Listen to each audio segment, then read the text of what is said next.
Diabetes, atau sering disebut kencing manis, adalah salah satu penyakit metabolisme tubuh, yaitu ketika seseorang memiliki kandungan gula darah yang tinggi. Hal ini dikarenakan kurangnya hormon insulin atau karena tubuh tidak memproduksi insulin dalam jumlah cukup. Penyakit diabetes juga bisa diturunkan dari orang tua, namun penyakit ini juga bisa terjadi karena pola hidup dan pola makan yang tidak sehat.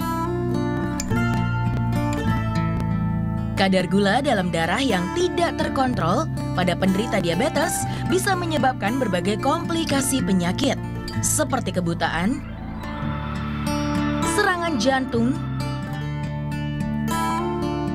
serta gangguan ginjal dan syaraf. Saat berpuasa, gula darah seseorang akan menurun. Bagi penderita diabetes, penurunan gula darah ini memiliki konsekuensi yang serius. Oleh karena itu, penderita diabetes dianjurkan untuk melakukan kontrol gula darah sebelum melakukan puasa. Yes, kita akan bicara mengenai diabetes, terutama bagi diabetisi yang mau menjalankan ibadah puasa. Nah, bagi Anda yang ingin langsung berkonsultasi dengan kami, ada dokternya di sini, bisa hubungi kami di 29546188 untuk Anda yang di Jabodetabek. Dan untuk Anda yang di luar Jabodetabek, pakai 021, kemudian 29546189. Betul sekali, dan kita akan membahasnya langsung dengan Dr. Florentina Raharjo, spesialis gizi. Selamat pagi. Nah, dok, tadi kan kita sudah membahas gitu, kalau misalnya kita mau berpuasa tapi kita juga terkena diabetes, apa yang sebaiknya harus kita lakukan? Nah, kalau mau berpuasa tetapi kena diabetes, yang pertama kali harus dilakukan konsultasi dulu pasti ke dokternya. Jadi diabetes itu sendiri kan macam-macam. Nah, ada yang diabetes dia harus minum obat, ada yang harus suntik insulin, ada lagi yang dengan pengaturan pola makan dan aktivitas fisik ternyata kadar gula darahnya bisa terkendali. Nah, pada mereka yang kadar gula darahnya terkendali dengan tadi yang pola makan dan aktivitas fisik bisa berpuasa karena tinggal mengatur jadwal dan komposisi makanannya. Tetapi kalau misalkan mereka perlu obat-obatan, jadi selain aktivitas fisik, selain pola makan yang diubah, perlu obat-obatan yang diminum per oral, lewat mulut diminum. Nah, ini dilihat obatnya dosis tunggal atau dosis yang terbagi. Nah, ini kan kalau misalnya kita sebelum lebih lanjut ke sana, diabetisi ya sekarang ya istilahnya diabetisi. Ya. Diabetisi atau orang yang terkena diabetes itu kan ada dua tipe nih dokter, yang paling umum lah ya, ada diabetisi tipe 1, kemudian diabetisi tipe 2 atau diabetes tipe 1, diabetes tipe 2. Itu treatmentnya seperti apa? Kalau diabetes tipe 1 ini kerusakan atau destruksi dari sel beta pankreas yang sebabnya kita nggak tahu, bisa autoimun atau bisa sebabnya kita nggak tahu. Dan pada tipe 1 ini mutlak perlu insulin. Suntik insulin, karena dia tubuhnya tidak bisa menghasilkan insulin. Nah, kalau tipe 2 ini gini, ini biasanya karena ada turunan diabetes, kemudian lifestyle-nya tidak dijaga. Jadi meskipun ada turunan, tetapi kalau lifestyle, ya pola makan, aktivitas fisiknya kita jaga, belum tentu dia terjadi diabetes meskipun turunan diabetes. Tapi kalau misalkan dia turunan diabetes, tetapi pola makan tidak dijaga, kemudian aktivitas fisiknya juga sedentary lifestyle yang tidak bergerak, banyak duduk. Nah, ini risiko untuk terjadi obesitas, kemudian risiko hipertensi, risiko untuk terjadi diabetes pun jadi meningkat. Berarti kalau diabetes tipe 1 yang harus suntik insulin itu, kalau mereka mau berpuasa caranya gimana? Biasanya gini, mereka yang diberikan suntik insulin umumnya tidak dianjurkan untuk berpuasa. Karena insulin itu kan kerjanya menurunkan kadar gula darah. Jadi kalau dia suntik insulin tapi dia nggak makan, risikonya kadar gula darah bisa rendah sekali. Dan ini bisa jadi istilahnya hipoglikemi kalau istilah kedokterannya. Kadar gula darahnya sangat rendah. Dan bahayanya adalah bisa terjadi penurunan kesadaran. Jadi justru gini, kalau misalnya pada mereka yang diabetes, tadi diabetes tipe 1, tipe 2. Nah, tipe 2 ini kalau dia berpuasa tetap harus pantau gula darahnya. Jangan sampai gula darahnya drop atau sangat rendah. Nah, cara untuk mengatur pola makannya itu selain memang memantau gula darah yang memang sekarang sudah ada alatnya itu kan ya, Dok. Nah, itu seperti apa? Sahurnya bisa makan apa atau bukanya bisa makan apa, itu seperti apa? Jadi dianjurkan gini. mereka yang berpuasa pada diabetisi, sahurnya diperlambat. Jadi sahurnya mendekati imsak. Sahurnya diperlambat, kemudian waktu sahur dan berbuka tetap makanan yang dianjurkan adalah yang tinggi serat. Jadi waktu makan pilihlah sayurannya dulu, makan sayuran baru nanti makan nasi dengan lauknya. Nasinya kalau misalkan bisa nasi merah atau beras merah akan lebih baik karena ada seratnya. Jadi kalau asupan seratnya tinggi, gula darah yang makanan yang dicerna itu akan diserapkan masuk ke dalam pembuluh darah kita. Waktu masuk ke dalam pembuluh darah kita, nah ini akan kalau ada serat dia masuknya pelan-pelan. Pelan-pelan jadi mengikuti kemampuan insulin. Jadi nggak kaget langsung. Iya, pada orang normal gitu. Orang normal dia makan, begitu dia makan gula darahnya naik tinggi, insulinnya mampu naik sama tingginya, turunin gula darah. Tapi pada mereka yang diabetes, gula darahnya naik. Kalau tinggi, insulinnya cuma mampu segini, akhirnya turun, gula darahnya masih tinggi. Gitu. Jadi apa yang harus dilakukan? Atur pola makannya tinggi serat supaya waktu dia naik, gula darahnya naiknya juga landai. Ngikutin insulinnya mampunya segini, turun lagi. Baik. Kalau buka pakai ini, dokter kan biasa orang selalu bilang berbukalah dengan yang manis gitu kan. Itu boleh nggak sih untuk orang diabetes? Berbuka memang dengan yang manis. Kenapa? Karena kalau berbuka dengan yang manis, molekulnya sederhana. Sederhana, enzim pencernaan kan selama berpuasa, sekian jam berpuasa, enzim pencernaan kita berkurang.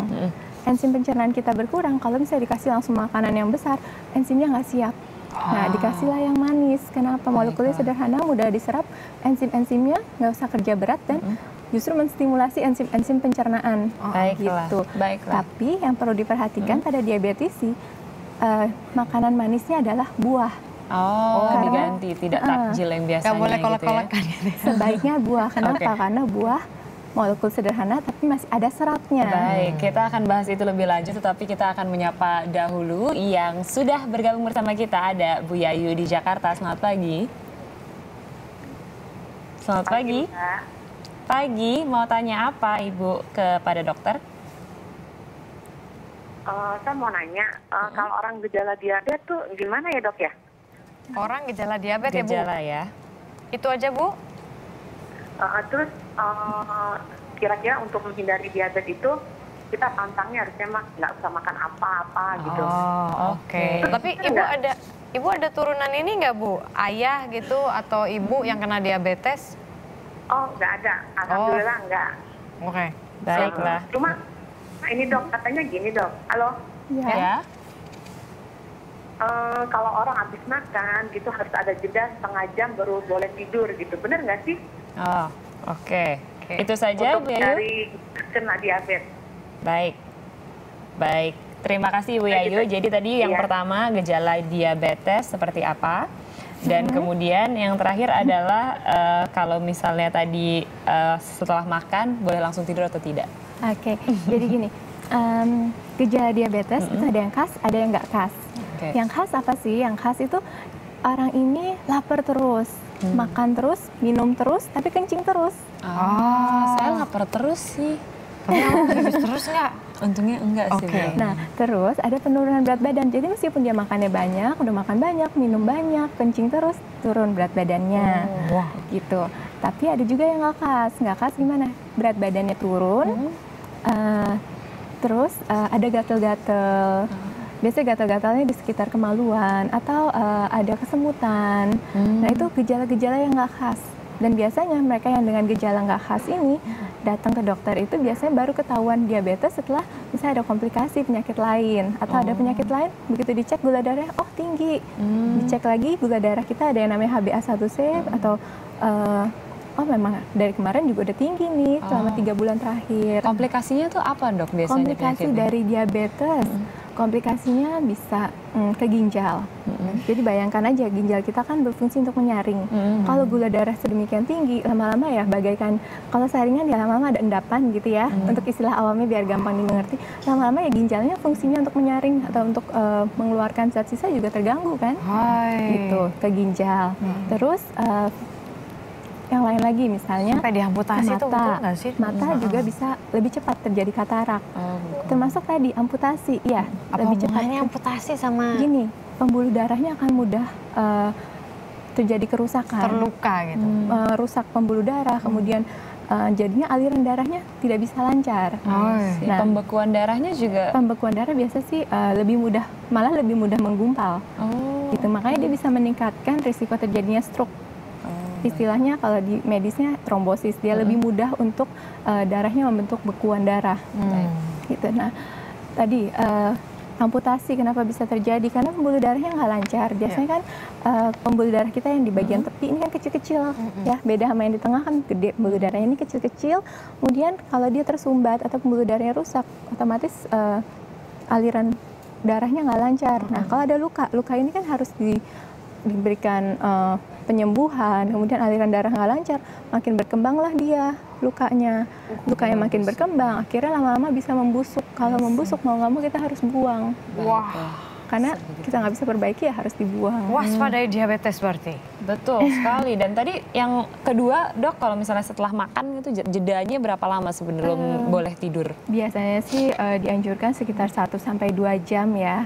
1-2 jam. Tapi tergantung makan apa dulu. Kalau makannya misalnya cuma makan buah, habis itu mau tidur ya sebenarnya sih nggak terlalu masalah. Tapi bukan nasi Padang gitu ya. Baik, nah ini ada satu telepon lagi, Pak Hardi dari Bekasi. Halo, selamat pagi Pak Hardi. Halo, selamat pagi. Silakan Pak. Saya Pak Syati, data pribadi saya Bu ya. Saya usia 74 tahun. Oke, Bapak. Ya, ibu bapak saya diabetes. Ibu bapak saya sudah almarhum semua ya Bu ya. Saudara saya 11. 10 diantaranya diabetes. Satu yang tidak itu, saya tidak sombong, tidak ini, saya sendiri. Nah, sampai saat ini saya setiap cek gula darah sebelum makan itu 98 atau di bawah 100 lah gitu. Setelah makan diet dari dokter itu sekitar 125. Nah, saya memang gila banget olahraga.